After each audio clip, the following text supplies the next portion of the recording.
All right. Hello, everyone. We are back for another Authors Impact Hub podcast, author Q&A. So this month I'm chatting with some phenomenal children's book authors.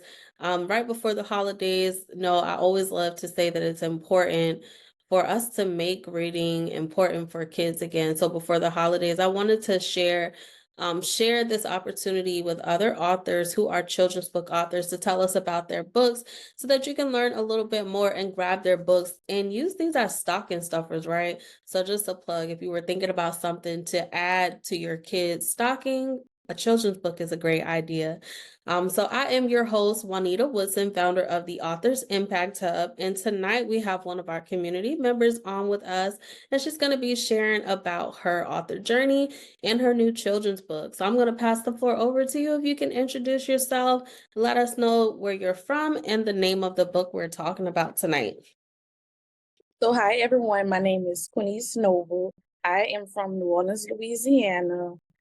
The book we're going to be talking about today is The Secret Notes of Kindness. That's one of the 6 books that I'm an author of. Um, my day job is I'm an academic interventionist at a local elementary school in New Orleans, Louisiana. So I work with kids with different learning gaps. Okay, yes, awesome. 6-time author. So let's talk a little bit about the book, The Secret Notes of Kindness. So, how did you come up with the concept to write this book? I came up with the concept because my son Montana, he's 8 years old, and people always tell me that he is so nice. He's a gentleman and he's so kind. And he's in first grade now, and in pre-K, I'm sorry, he's in second grade now. And in pre-K, he won an award called the King of Kindness Award. I thought that was really, really different. His pre-K teacher told me that he's always helping out in the classroom, helping scholars out with anything they need help with, whether it's holding the door, getting them a tissue paper, hugging a friend if they're crying. In pre-K, a lot of children, that's their first time going to school. And Yeah. my child was going to school since he was 10 months old.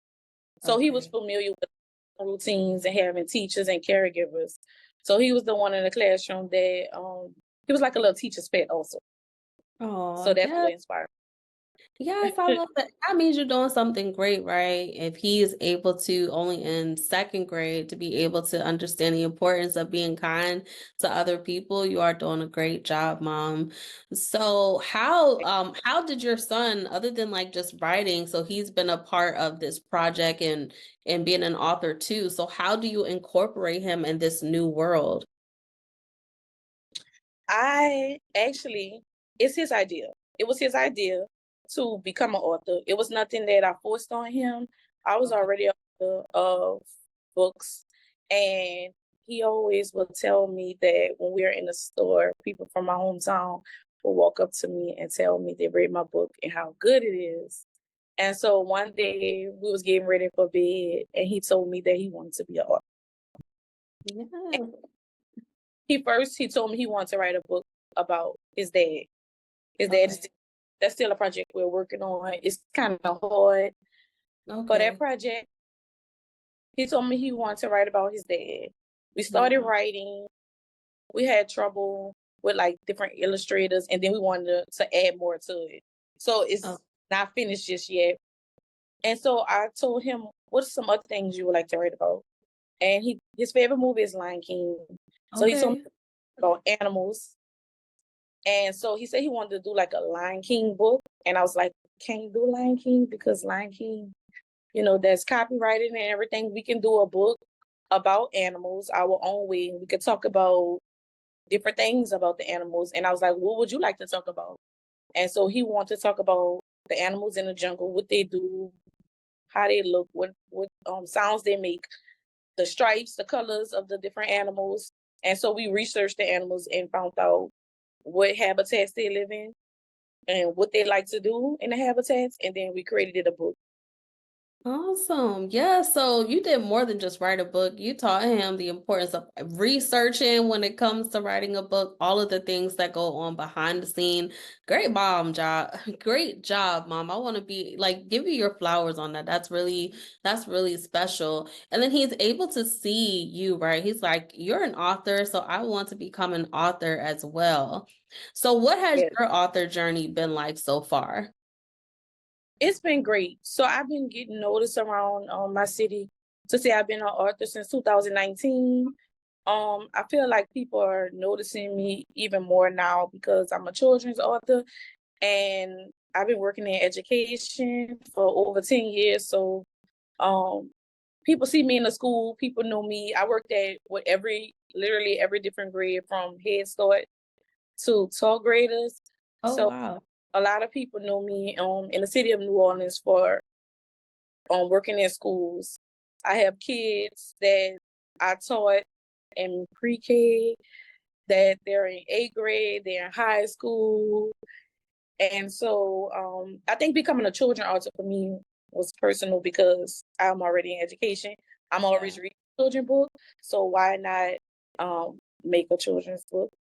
And my Tanner just put the icing on the cake when he told me that he wanted to do it. It was something I thought about, but hearing my son say that he Yeah. wants to write a book, it was like I thought about that, but I wasn't too sure. So yeah, let's make it happen. Let's do it. Definitely, you're making an impact in his life and then other kids' lives as well. So that's definitely special. So when we think about being an author, I know you've written a lot of different books. So what methods of publish your book do you typically go with? Do you self-publish? Do you go through like a traditional publisher or hybrid publisher? So when I first started with my first urban fiction book, the name of that book is called Bo Mama, I Love Him. In Okay.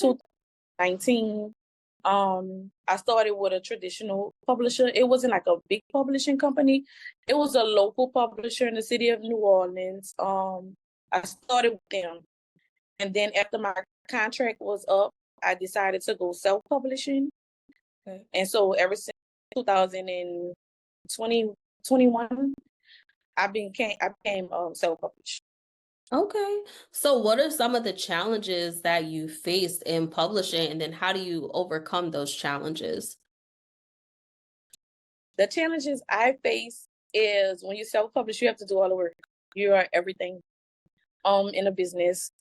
So the challenges I face is sometimes not promoting. Okay. Sometimes I don't feel like promoting, Yeah. especially working a day job, then having to do your own business. And back in sometimes I just don't feel like it. Um, and I'm learning it's okay to give myself grace. I may not want to post or talk about it, but it's okay the next week talk about it, post, talk to people about your books. But if I'm not talking about it, my Tana is talking about it. Like he have Okay. business cards and his and his book sack. So he's always giving it to a teacher, a friend, saying, call my mom, she reads books at the park. Yes. So I do feel as though when I'm not promoting, he's promoting and also family and friends. So it's Okay. good. Yes, definitely. So it's good to have other people that can kind of spread the word of mouth for you. But it sounds like you have an amazing business partner. So when you're needing those moments to just breathe and reset, don't worry because your son is still spreading the word. He's still marketing. Yes. I love that. Yes. So I know you said an academic interventionist, right? So how do you, since you are also an author, do you kind of infuse those two worlds together? Do you take like your love for writing and also encourage in your role in work? Yes, I do. The kids that's in my group this year, I never really told them that I was an author, but the kids last year, when I would work with them, doing like writing prompts, sight words, Yeah. letters, and I will tell them how important it is to know these different things, and then I will also tell them to get them hyped up. I will tell them that I'm an author, Yeah. and I pulled my books on Amazon, they was like, oh, they saw my name, saw my first and last names. It was like, oh, Miss Noble, you really is an author. Maybe I can be an author one day. Can you help?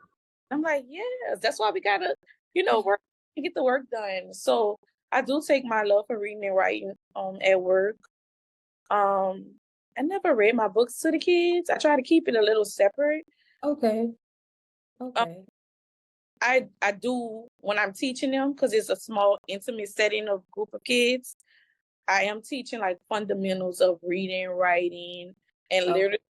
So the passion that I have for literacy and writing, I do take it along with me at work. Okay. Yes, it's kind of hard to separate the two, right? Especially being a mom of a young son who he loves to read and market your book. So it's like, how do you escape being able to talk about the book if your baby is always talking about it? Yes, I love that. So what advice would you give to an aspiring children's book author who wants to share the importance of life lessons through writing? I will tell an aspiring author, especially children's book, don't feel discouraged because it's different books out there and different and people with children's books. If you have an idea, the smallest idea can be a great idea. It can turn into a book, something so small that you think is small. It can turn into a book. Um, and just keep going. Stay motivated. Just keep going. If it's something that you want to do it. Like I'm the Yeah. person that if I want to do something, I research it and then I do it. Yes, I'm the same way.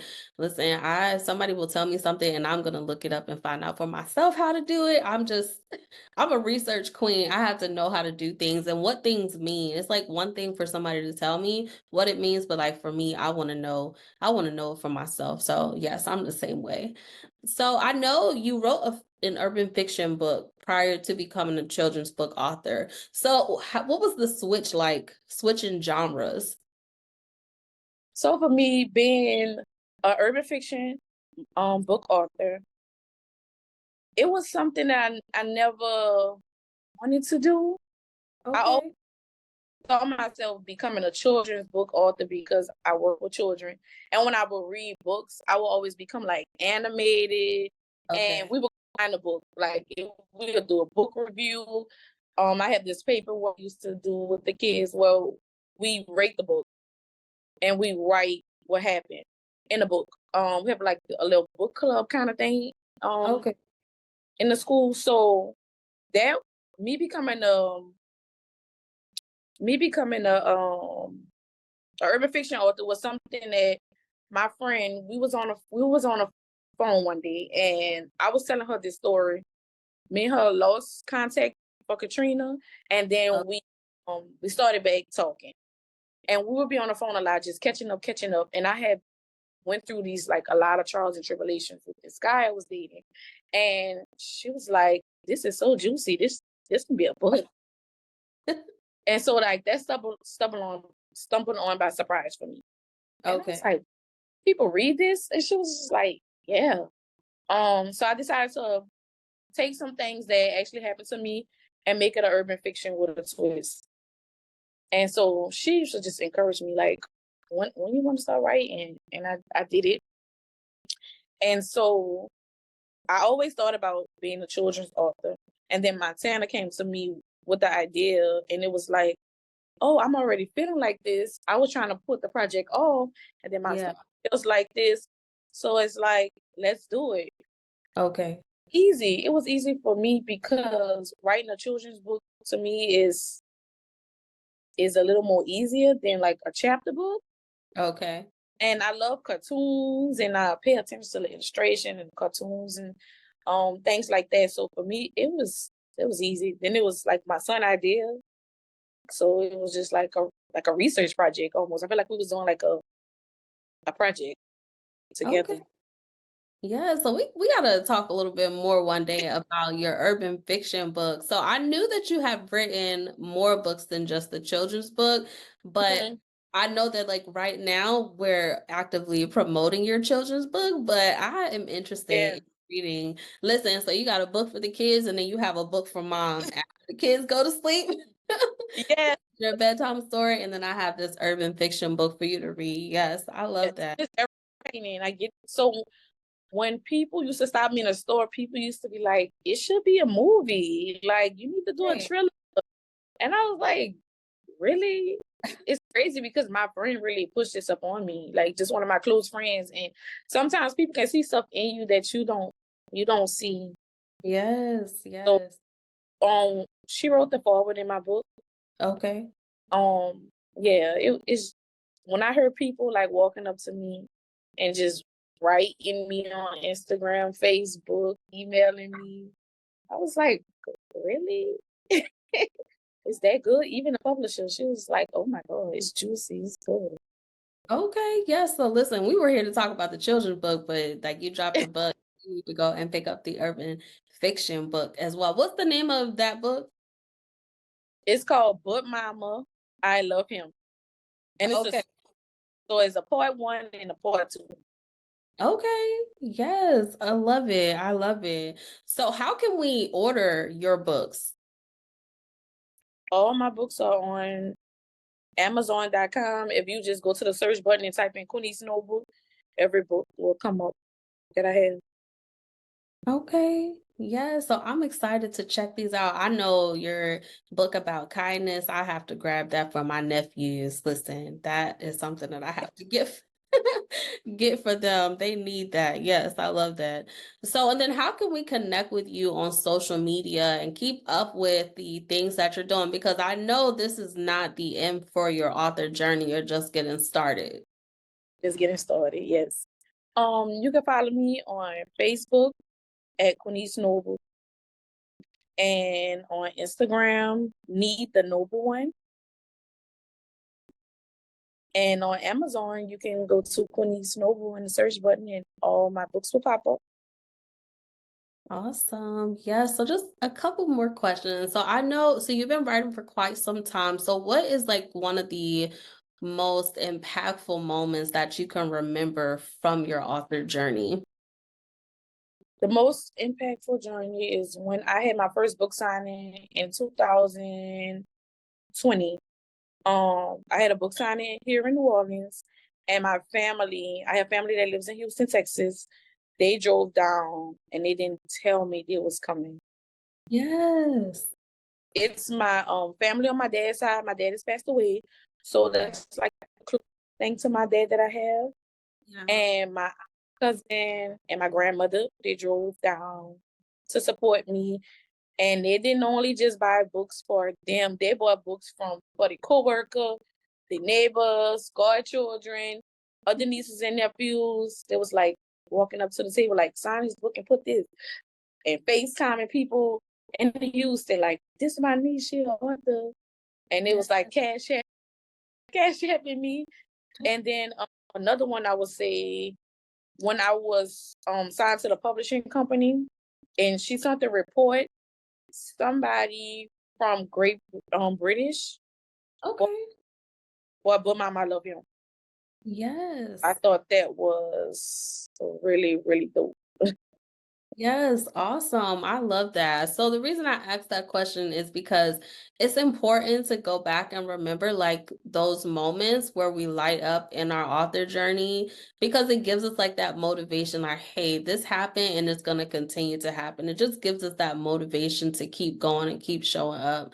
So thank you so much for sharing that. And then just one last question. So what impact do you want your books and your author brand to leave on the world?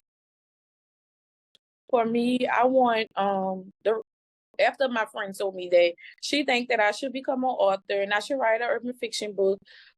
Um, and I finally started embracing my author journey. Um, I started to feel like that I want to leave a legacy, want something that symbols me and my son that could live on forever. Yes. So just leaving something behind, a legacy.